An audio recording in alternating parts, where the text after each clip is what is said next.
Hello aspirants, स्वागत है आपका इस बहुत ही खास और हाई यील्ड एक्सप्लेनर में।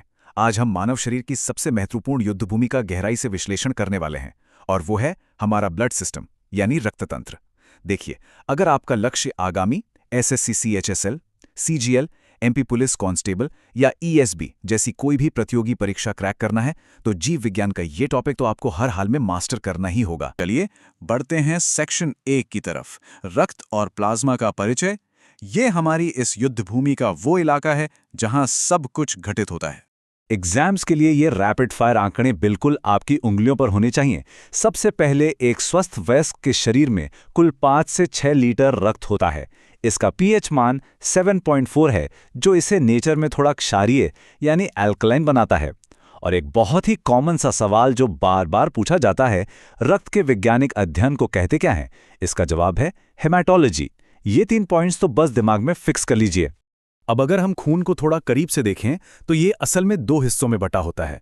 इसका 55 से 60% हिस्सा एक लिक्विड मैट्रिक्स है जिसे प्लाज्मा कहते हैं, और जो बाकी 40% हिस्सा है वो असल में जीवित कोशिकाओं यानी ब्लड सेल से बना होता है।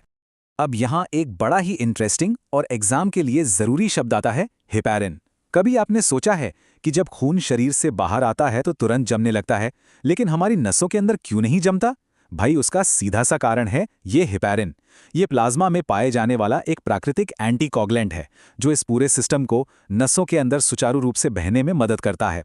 प्लाज्मा के बाद अब आते हैं सेक्शन 2 पर, आरबीसी यानी ऑक्सीजन का वाहक। इन्हें आप शरीर के सप्लाई ट्रक कह सकते हैं।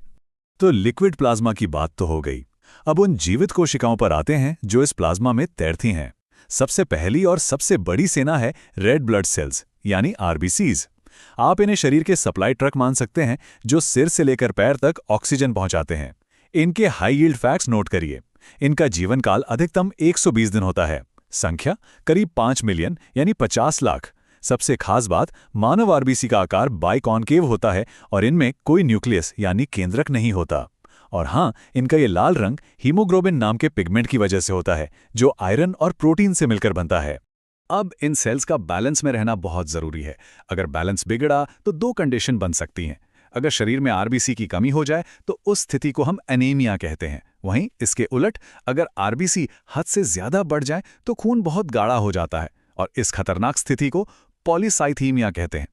आगे बढ़ते हैं सेक्शन 3 की तरफ, डब्ल्यूबीसी। ये हमारे शरीर के असली सैनिक हैं, हमारा अपना डिफेंस फोर्स। अगर आरबीसी हमारे सप्लाई ट्रक्स हैं, तो व्हाइट ब्लड सेल्स यानी डब्ल्यूबीसीज हमारी डेडिकेटेड मिलिट्री फोर्स हैं। इनका एक ही काम है, शरीर को बचाना। लेकिन किससे? पैथोजेंस यानी रोगाणुओं से। पैथोजन वो भारी दुश्मन है जैसे कि बैक्टीरिया या वायरस जो शरीर पर हमला करके बीमारियां फैलाते हैं।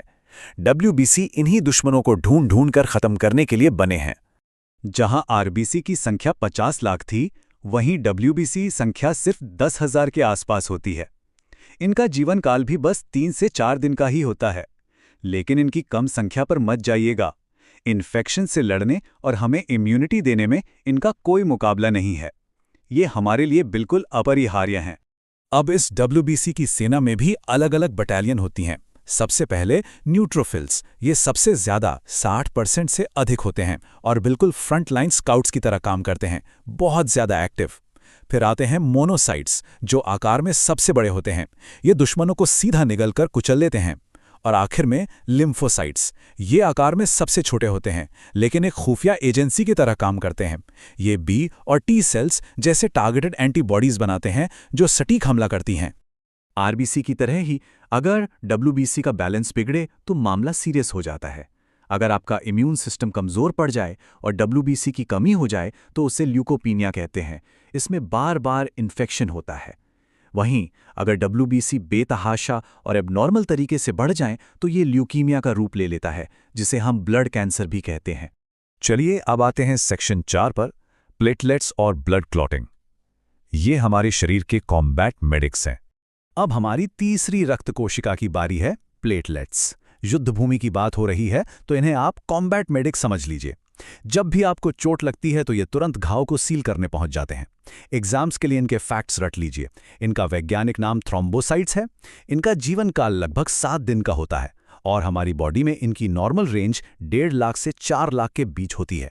इनका मेन काम ब्लड क्लॉटिंग यानी रक्त का थक्का जमाना। अब ध्यान दीजिए क्योंकि ये अक्सर पूछा जाता है। खून का थक्का जमना अकेले प्लेटलेट्स के बस की बात नहीं है। एसएससी या पुलिस कांस्टेबल एग्जाम्स में ये कॉम्बिनेशन बहुत बार पूछा गया है। इस प्रोसेस के लिए 3 चीज़ें एकदम ज़रूरी हैं। पहला, फिब्रिनोजेन नाम का प्रोटीन जो प्लाज्मा में होता है। दूसरा, कैल्शियम जो एक बेहद अहम मिनरल है। और तीसरा, विटामिन के। इनमें से एक भी कम हुआ तो ब्लड क्लॉटिंग में प्रॉब्लम आ जाएगी। सेल्यूलर बीमारियों की बात पूरी करते हुए प्लेटलेट्स के असंतुलन को भी देख लेते हैं। प्लेटलेट्स की कमी को थ्रोम्बोसाइटोपिनिया कहते हैं। डेंगू जैसी बीमारियों में अक्सर यही होता है, प्लेटलेट्स गिर जाते हैं, राइट। और अगर प्लेटलेट्स जरूरत से ज्यादा हो जाएं तो उसे थ्रोम्बोसाइटोसिस कहा जाता है। और अब हमारा आखिरी सेक्शन 5, ब्लड ग्रुप और RH फैक्टर, जो हमारी आनुवंशिक पहचान तय करते हैं। हमने प्लाज्मा देख लिया, तीनों तरह की कोशिकाएं देख लीं। अब बात करते हैं ब्लड की जेनेटिक आइडेंटिटी की। किसी का ब्लड ग्रुप ए है या बी, ये कोई हवा में तय नहीं होता। इसके पीछे होते हैं एंटीजन। ये एंटीजन खास तरह के ग्लाइकोप्रोटीन मॉलिक्यूल होते हैं जो सीधे आपकी आरबीसी की सतह पर चिपके होते हैं, और यही एंटीजन तय करते हैं कि आपका ब्लड ग्रुप क्या होगा। इस टाइमलाइन को जरा ध्यान से देखिएगा। साल 1902 में कार्ल लैंडस्टेनर ने एबीओ ब्लड ग्रुप सिस्टम दुनिया के सामने रखा। फिर लगभग 38 साल बाद 1940 में लैंडस्टेनर और विनर ने एक बहुत ही कमाल की डिस्कवरी की। उन्होंने रीसेस नाम के बंदरों के खून में एक नया एंटीजन खोजा जिसे आज हम RH फैक्टर के नाम से जानते हैं। इसी से डिसाइड होता है कि आपका ब्लड पॉजिटिव है या नेगेटिव। ये मैट्रिक्स ब्लड ट्रांसफ्यूजन का पूरा खेल समझा देता है। देखिए, आरबीसी पर जो एंटीजन होगा, प्लाज्मा में हमेशा उसके उल्टी एंटीबॉडी होगी। अगर ग्रुप ए है तो ए एंटीजन और बी एंटीबॉडी मिलेगी। ग्रुप बी में बी एंटीजन और ए एंटीबॉडी होगी। ग्रुप ए भी सबसे दिलचस्प है।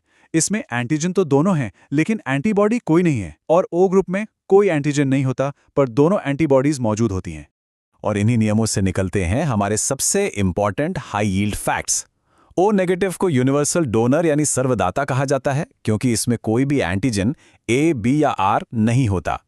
ए बी पॉजिटिव है यूनिवर्सल रिसेप्टर यानी सर्वग्राही क्योंकि इसके पास कोई भी एंटीबॉडी नहीं होती, तो ये किसी का भी खून ले सकता है। और थंब रूल हमेशा याद रखिएगा, एक पॉजिटिव ब्लड ग्रुप वाला व्यक्ति कभी भी नेगेटिव वाले इंसान को ब्लड डोनेट नहीं कर सकता। तो अब आप सोचिए, इस पूरी युद्ध भूमि के तंत्र को समझने के बाद क्या एग्जाम्स का कोई सवाल आपसे छूट सकता है? बिल्कुल नहीं। बायोलॉजी का ये सेक्शन सिर्फ रटने के लिए नहीं है, बल्कि इसके पीछे के लॉजिक को समझने के लिए है।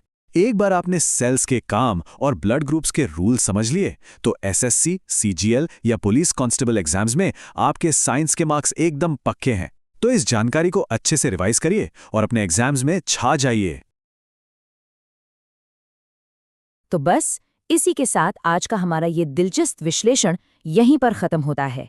यानी आज की ये पूरी की पूरी चर्चा अब आधिकारिक तौर पर संपन्न हो चुकी है।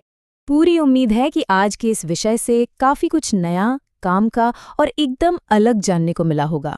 भविष्य में ऐसे ही और भी कमाल के विश्लेषणों से जुड़े रहने के लिए चैनल को फटाफट सब्सक्राइब करें। मिलते हैं बहुत जल्द।